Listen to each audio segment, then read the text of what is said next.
नमस्कार. चालत्या बसमधून निघत होत्या आगीच्या ज्वाळा आणि धूर. वारकऱ्यांनी भरलेली बस असताना काही क्षणातच दैव बलवत्तर म्हणून. सध्या आषाढी वारी सुरू असून विठ्ठलाच्या ओढीने अनेक वारकरी पंढरपूरच्या दिशेने येत आहेत. त्यामुळे महाराष्ट्र राज्य परिवहन मंडळाने गर्दी पाहून जादा बस सोडल्या आहेत, जेणेकरून वारकऱ्यांची गैरसोय होऊ नये. दरम्यान वारकऱ्यांनी भरगच्च भरलेल्या गाडीला खालून अचानक आग लागली असताना ड्रायव्हरला आणि बसमध्ये बसलेल्या कोणत्याच प्रवाशाला याची भनकसुद्धा लागली नाही.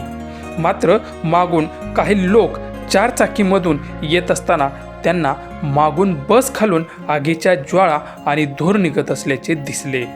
त्यावेळी त्या तरुणांनी वेळीचे गांभीर्य लक्षात घेऊन बसचा पाठलाग करून चालकाला बस पेटल्याचा इशारा दिला. बस थांबताच सर्व प्रवाशांना सुरक्षित खाली उतरवण्यात आले.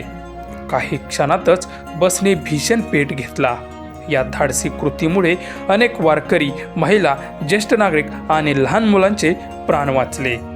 त्या 4 तरुणांच्या प्रसंगवदनाचे सर्वच स्तरांतून कौतुक होत असून त्यांना खऱ्या अर्थाने देवदूतच म्हणावं लागेल.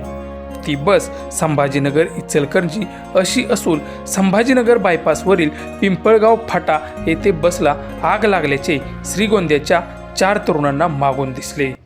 त्यावेळी वेळेचे गांभीर्य लक्षात घेऊन तरुणांनी धाडसाने आपले कर्तव्य पार पाडून साक्षात देवदूतच म्हणून त्या वारकऱ्यांसाठी अवतरले.